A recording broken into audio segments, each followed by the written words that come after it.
할렐루야. 오늘 하루도 주님의 은혜와 평강이 가득하시기를 소망합니다. 어느덧 9월입니다. 시간이 참 빠르죠. 9월은 가을에 해당하는 날로서 물론 아직은 조금 무덥지만 청고마비의 계절이라고 불리웁니다. 저는 다그닥 말도 아니고 심지어 말띠도 아닌 닭띠인데 청고마비의 말을 위협하고 있습니다. 네, 이해하신 분들만 웃으신 것 같습니다. 청고마비의 계절인 이 9월달 하나님의 말씀을 읽기가 더욱 좋은 날씨입니다. 왜냐하면 또 선선하잖아요. 그래서 하나님의 말씀을 더욱더 사모하시며 우리의 영이 주님 안에서 더 풍성해지시기를 소망합니다. 참고로 영은 다이어트가 필요 없습니다. 하나님의 말씀 끊임없이 보시고 드시면 되겠습니다. 매일 새벽마다 이사야서 말씀을 나누고 있습니다. 오늘 본문 말씀인 이사야서 32장의 말씀은 표제를 통해서도 알 수 있듯이 크게 두 가지로 나누어 볼 수 있습니다. 의로 통치할 왕과 심판과 회복으로 말이죠. 먼저 본문 말씀 1절에서 이야기하고 있는 장차 공의로 통치할 한 왕은 누구를 가리키는 것일까요? 여러 학자의 주장에 의하면 여기서 가리키고 있는 한 왕은 히스기야 왕을 가리킨다라고 주장합니다. 그는 종교개혁을 통해 산당을 제거하며 여호와 신앙을 부흥시켰고 선한 통치를 통해 피폐해진 그 유다 왕국을 재건함으로써 유다 역사상 가장 위대한 왕으로 평가받고 있기 때문입니다. 그래서 학자들은 여기서 이야기하고 있는 왕을 히스기야 왕이다라고 주장합니다. 하지만 우리가 너무나 잘 알고 있는 대로 히스기야에게도 약점이 있었습니다. 바로 그의 통치 초기에 하나님을 의지하는 것이 아니라 애굽을 의지하며 아수르의 공격을 막아보려는 그러한 정책을 펼친 것입니다. 그리고 이 외에도 그가 사람으로서 약한 모습을 보이는 것도 있었습니다. 뿐만 아니라 1절 후반부를 보면 방백들이 정의로 다스린다라고 하였는데 여기서 말하는 방백은 신하들, 지도자들을 의미합니다. 이는 곧 왕뿐만 아니라 신하들 역시 백성들에게 안정과 평안을 주며 정의와 공의가 넘치도록 힘을 다하였다라는 의미입니다. 하지만 히스기야가 약점과 허물을 가지고 있듯 히스기야 당시의 방백들 역시 허물과 실수 또 죄를 지었습니다. 그렇다면 결국 여기서 말하는 한 왕, 의로 통치할 왕은 누구를 가리키는 것일까요? 이사야서 11장 1절에서 5절까지의 말씀인데요, 조금 길지만 제가 한번 봉독해 보겠습니다. 이새의 줄기에서 한 싹이 나며 그 뿌리에서 한 가지가 나서 결실할 것이요 그의 위에 여호와의 영 곧 지혜와 총명의 영이요 모략과 재능의 영이요 지식과 여호와를 경외하는 영이 강림하시리니 그가 여호와를 경외함으로 즐거움을 삼을 것이며 그의 눈에 보이는 대로 심판하지 아니하며 그의 귀에 들리는 대로 판단하지 아니하며 공의로 가난한 자를 심판하며 정직으로 세상에 겸손한 자를 판단할 것이며 그의 입에 막대기로 세상을 치며 그의 입술의 기운으로 악인을 죽일 것이며 공의로 그의 허리띠를 삼으며 성실로 그의 몸에 띠를 삼으리라. 아멘. 이렇듯 본문 말씀에서 이야기하고 있는 한 왕, 의로 통치할 왕은 바로 메시아이신 예수 그리스도를 가리킵니다. 진정으로 온전한 공의로 통치되는 완벽한 왕국은 오직 메시아이신 예수 그리스도를 통해 세워지는 것입니다. 그 메시아 예수 그리스도를 통해 세워지는 나라가 어떻다는 것입니까? 공의로 통치되며 정의로 다스림을 받는다라는 것입니다. 억울한 사람이 한 사람도 없다라는 것입니다. 또 더 나아가 메시아이신 예수 그리스도는 우리의 피난처가 되십니다. 우리 본문 말씀 2절인데요, 다시 한번 함께 읽어보도록 하겠습니다. 우리 2절 말씀 함께 읽겠습니다. 시작. 또 그 사람은 광풍을 피하는 곳, 폭우를 가리는 곳 같을 것이며 마른 땅의 냇물 같으며 곤비한 땅의 큰 바위 그늘 같으리니. 아멘. 여기서 광풍과 폭우는 사람들에게 위협이 되는 고난과 환난을 상징하는 표현입니다. 사람들이 위협을 받고 고난을 받을 때 누가 피하는 곳이 되며 누가 가리는 곳이 되어 주신다라는 것입니까? 바로 예수 그리스도입니다.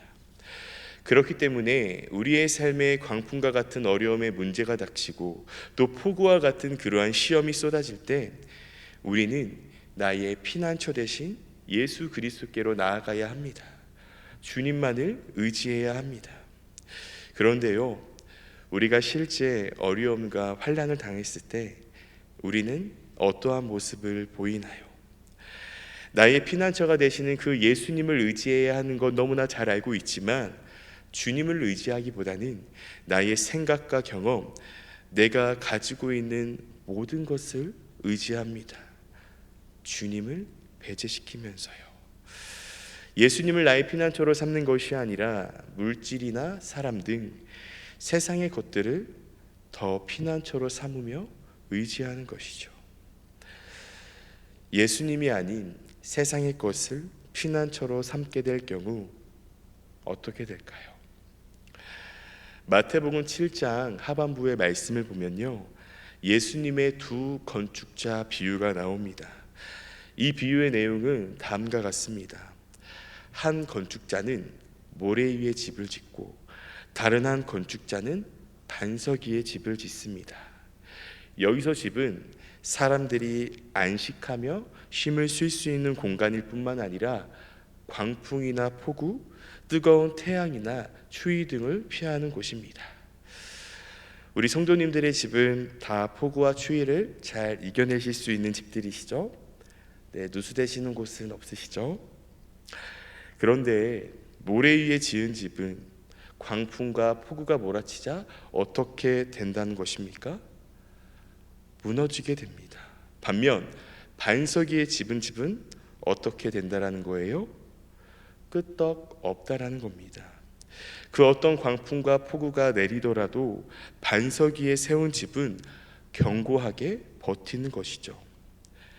그렇다면 누가 나의 반석이 되어 주신다라는 것입니까? 맞습니다. 바로 예수님이십니다. 이렇듯 예수님을 나의 피난처로 여기며 살아가는 사람들은 반석 위에 세운 집과 같이 그 어떤 환난과 어려움이 찾아온다 할지라도 무너지지 않습니다. 흔들릴 수는 있지만요. 하지만 예수님이 아닌 세상의 것을 나의 피난처로 삼고 여기는 사람은요, 모래 위에 지은 집과 같이 환난과 그 어려움의 광풍 앞에 결국 무너지게 됩니다. 그렇기 때문에 우리는 더욱 예수님을 의지할 수밖에 없습니다. 주님을 붙들며 기도할 수밖에 없다라는 거예요. 보배로운 성도 여러분, 성도님들께서는 무엇을 나의 피난처로 삼고 계십니까?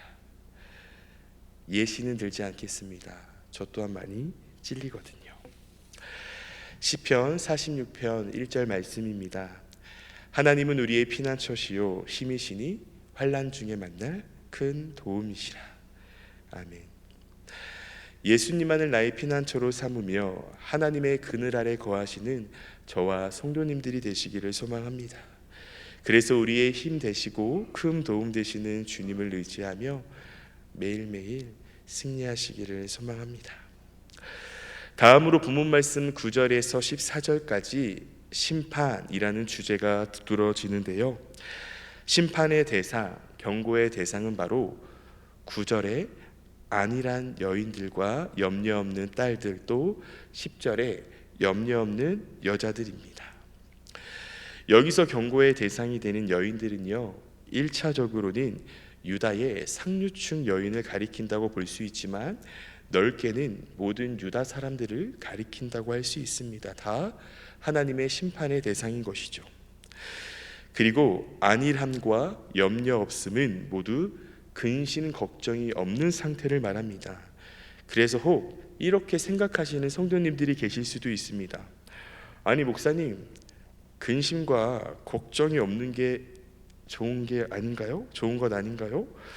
근심과 걱정이 없다고 해서 심판을 받는 건 너무해요 라고 생각하실 수도 있는데요, 여기서 말하는 근심 걱정이 없다라는 것이요, 어떤 샬롬을 뜻하는 그 평안의 상태를 의미하는 것이 아니라, 그러니까 하나님을 의지하여서 근심과 걱정이 없는 상태가 아니라 죄를 뉘우치지 않고 죄가 주는 그 거짓된 안락에 찌든 상태를 말하는 것입니다. 또 본문의 안일함은 거만함이라는 뜻으로 사용되기도 했습니다. 본문 말씀의 여인들은 현재의 사치스럽고 안락한 삶에 푹 빠져 있는 것입니다. 그러니까 하나님 없이 살아가는 것이죠. 그래서 죄에 대해서 회개의 선포를 이사야가 계속해서 하고, 또 장차 다가올 그러한 국가의 위기에 대해서 외치는 그 이사야의 외침에는 아랑곳하지 않는 것이죠. 오직 자신의 쾌락과 사치를 추구하며 거짓된 안락에 찌든 것입니다. 그래서 이사야 선지자는 이러한 안일한 여인, 염려 없는 딸들을 뜻하는 그 유다 사람들에게 하나님의 심판이 임하게 될 것임을 이야기한 것입니다. 그렇다면 성도 여러분, 왜 유다 사람들이 이 안일한 여인과 염려 없는 딸들처럼 거만하며 사치스럽고 또 하나님의 경고의 메시지를 들었음에도 불구하고 돌이키지 않았을까요? 그것은 바로 그들에게는 영적인 갈급함이 없었기 때문입니다. 하나님의 말씀에 대한 갈급함보다는 세상적인 갈급함, 즉 어떻게 하면 사람들에게 나를 더 잘 보일 수 있지? 어떻게 하면 내가 더 과시할 수 있을까라는 세상적인 갈급함이 그 영적인 갈급함보다 더 컸기 때문입니다. 그들이 하나님을 의지하지 않고 세상의 것을 의지하는 것과 같이 말이죠. 그래서 그들은 결국 하나님의 말씀을 소홀히 여기며 하나님의 심판을 받게 됩니다.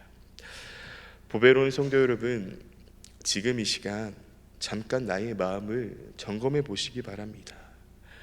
나의 마음에 영적인 갈급함이 있는가? 그래서 하나님의 말씀을 사모하는 마음, 또 하나님의 뜻이 무엇이고 그 뜻에 따라 순종하며 살아가겠다라는 결단의 마음이 나에게 있는지, 아니면 반대로 하나님보다는 사람들의 시선과 말과 행동, 또 세상적인 갈급함이 더 컸는지 한번 점검해 보시기 바랍니다. 혼내는 거 아닙니다.